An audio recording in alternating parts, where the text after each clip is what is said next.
और अब खबरें विस्तार से आपको दिखाते हैं। उत्तर प्रदेश में तीसरे चरण के लिए चुनाव होने वाले हैं। राजनीतिक दलों ने कमर कसी हुई है। तीसरे चरण की चुनौती बड़ी है क्योंकि ये पहले दोनों चरणों के मुकाबले यहां पर चुनाव ज्यादा जिलों में है।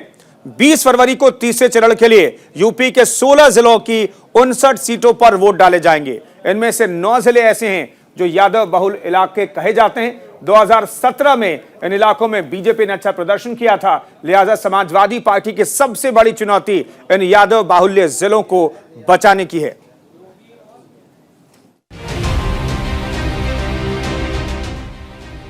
उत्तर प्रदेश की राजधानी लखनऊ से लेकर नोएडा तक अचानक दिन में धूप चलाने लगी है।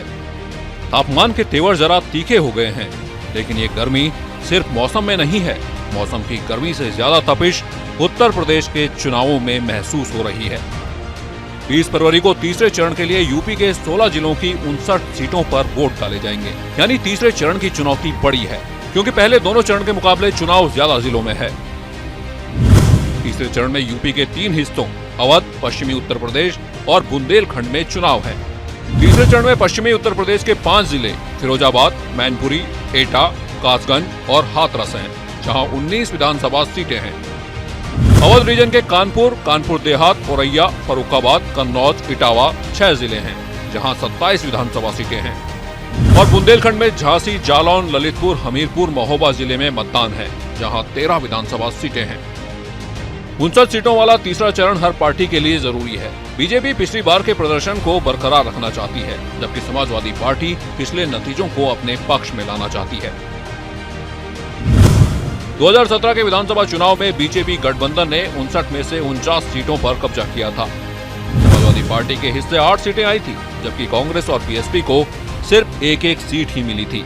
खास बात यह है कि तीसरे चरण में जिन 16 जिलों में चुनाव होना है, उनमें से 9 जिले यादव बहुल आबादी वाले हैं।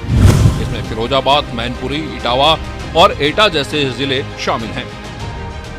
यादव बहुल सीटों के बावजूद समाजवादी पार्टी सिर्फ 6 सीटें जीत पाई थी।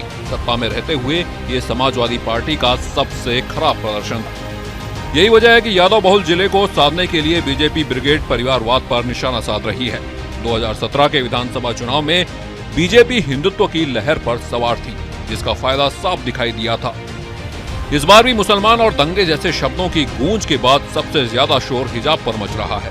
तीसरे चरण में 30 सीटें ऐसी हैं जो यादव बहुल हैं और ये सीटें फिरोजाबाद, कन्नौज, मैनपुरी, इटावा जैसे जिलों में आती हैं।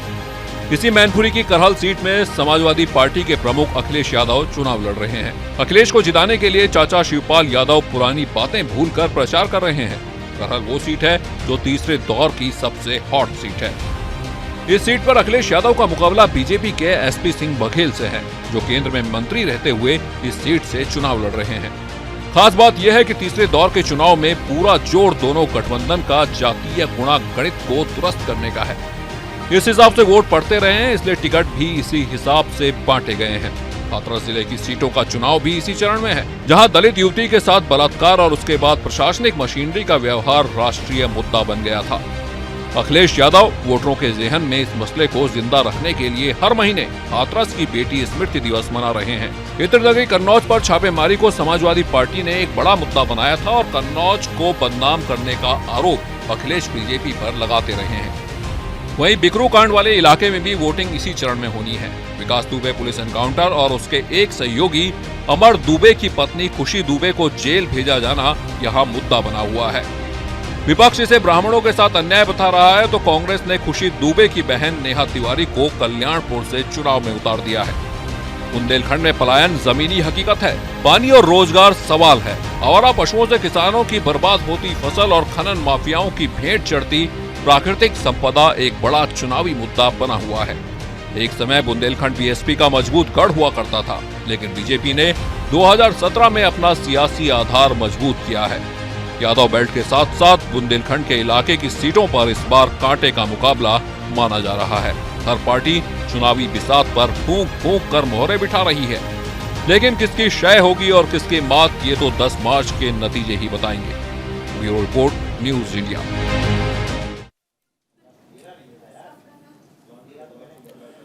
और अभी रुक रहे हैं एक छोटे से ब्रेक के लिए, फौरन हाजिर होते हैं। आप बने रहिए न्यूज इंडिया के साथ।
ब्रेक के बाद आपका एक बार फिर से स्वागत है। उत्तर प्रदेश में तीसरे चरण के लिए सियासी पार्टियां जोर आजमाइश कर रही हैं। फतेहपुर पहुंचे पीएम मोदी ने दावा किया कि 10 मार्च को होली मनेगी। फतेहपुर से पीएम मोदी ने साल 2017 में यूपी फतेह का समीकरण खींचा था और अब एक बार फिर चौथे चरण के 6 दिन पहले फतेहपुर में पीएम मोदी ने हुंकार भरी है। ऐसे परिवारवाद में फंसे हुए लोग हैं कि इनको टीके से भी समस्या, योगी से भी समस्या, मोदी से भी समस्या। आपको जगाने आया हूं कि लोग ऐसी ऐसी बातें करेंगे, ऐसी ऐसी हवाबाजी करेंगे, आपको गुमराह करने के लिए खेल खेलेंगे।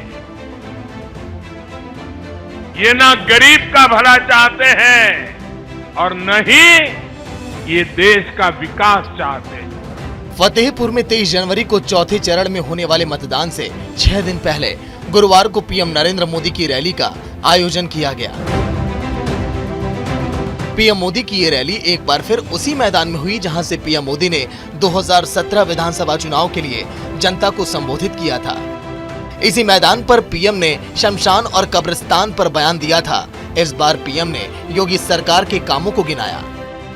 बहनों को मुफ्त गैस कनेक्शन हो, हर घर बिजली हो, हर गांव तक सड़क हो, पढ़ाई हो, दवाई हो, कमाई हो, सिंचाई हो।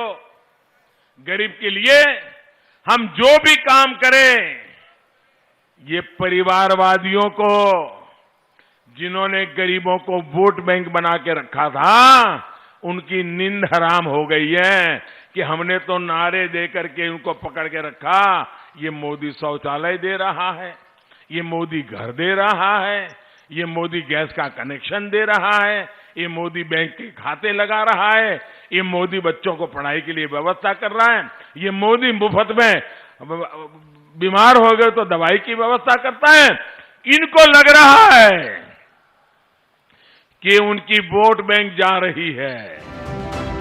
उत्तर प्रदेश के चुनावी रण के लिए पीएम मोदी यूपी को मथ रहे हैं, जिससे विजय का अमृत निकल सके। पीएम मोदी यूपी चुनाव में एक्शन मोड में आ गए हैं। फतेहपुर में बीजेपी के कार्यकर्ताओं में पीएम मोदी ने जोश भरा। पीएम नरेंद्र मोदी ने फतेहपुर में रैली को संबोधित करते हुए समाजवादी पार्टी पर कानून व्यवस्था को लेकर हमला किया।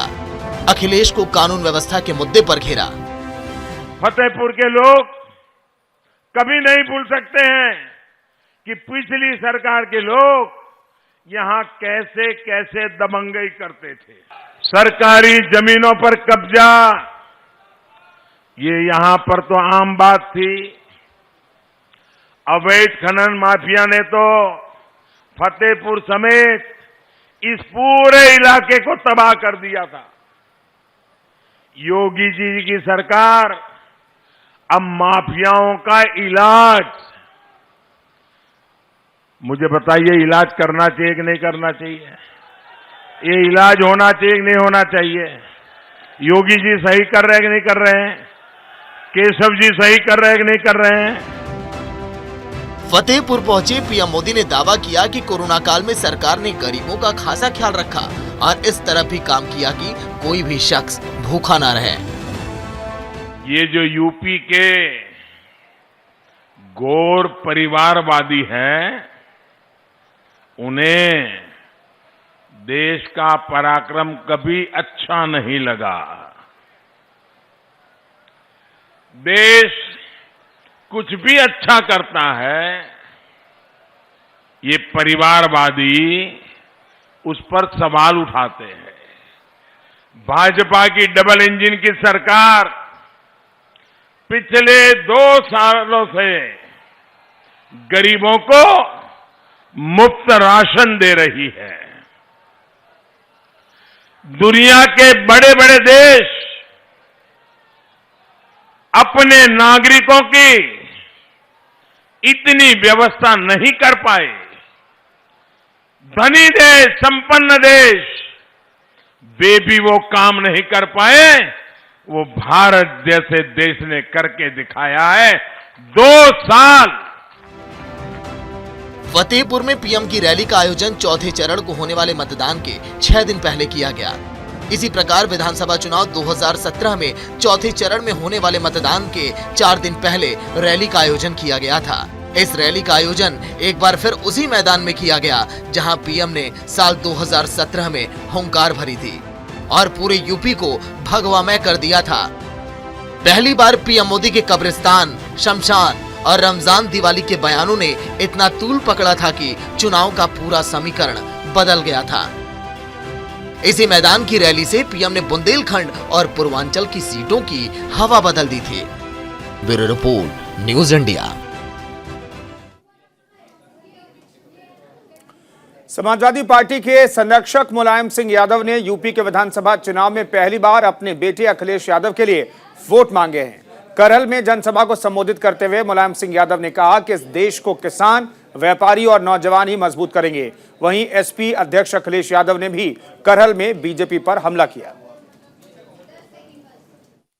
समाजवादी पार्टी पर और हिंदुस्तान की जनता पर निर्भर है। तो आज जनता हमारी विशाल जनसमूह है, हमारे दुनिया में सबसे मजबूत और ताजा ज्यादा समाजवादी पार्टी के लोगों की है। ये आज मुझे ये खुशी है और उसी का परिणाम है। तो देखो कितनी दूर पे भीड़ है, चारों तरफ देखो, चारों तरफ लोगों की भीड़ है। क्यों भीड़ है? उन्हें उम्मीद है, वो कहते हैं, वो सोचते होंगे देखें मुलायम सिंह क्या कहेंगे, मुलायम सिंह जनता के लिए क्या करेंगे, नौजवानों के लिए क्या करेंगे, किसानों के लिए क्या करेंगे, व्यापारियों के लिए क्या करेंगे। तो हम तो समाजवादी पार्टी इस पर चलती है, किसान, नौजवान और व्यापारी ये तीनों मिलकर देश को मजबूत करेंगे। इस बार ये जो उत्साह और जोश बता रहा है कि भारतीय जनता पार्टी के बूथ पर भूत नाचेंगे, उन्हें मतदाता नहीं मिलेंगे, वोट डालने वाले नहीं मिलेंगे।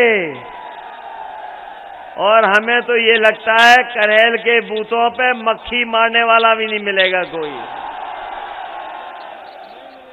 मैं आपसे कह रहा हूं, जीत आपकी हो चुकी है। चुनाव में उनके साथ न किसान है, न नौजवान है, न माताएं हैं, न बहनें हैं, न कोई वर्ग नहीं है। क्योंकि भारतीय जनता पार्टी से बड़ा झूठ कोई पार्टी नहीं बोलती। बताओ, भारतीय जनता पार्टी झूठ बोलती है कि नहीं बोलती है? बताओ, भारतीय जनता पार्टी झांसा देती है कि नहीं देती है? भारतीय जनता पार्टी झगड़ा लगाती है कि नहीं लगाती है?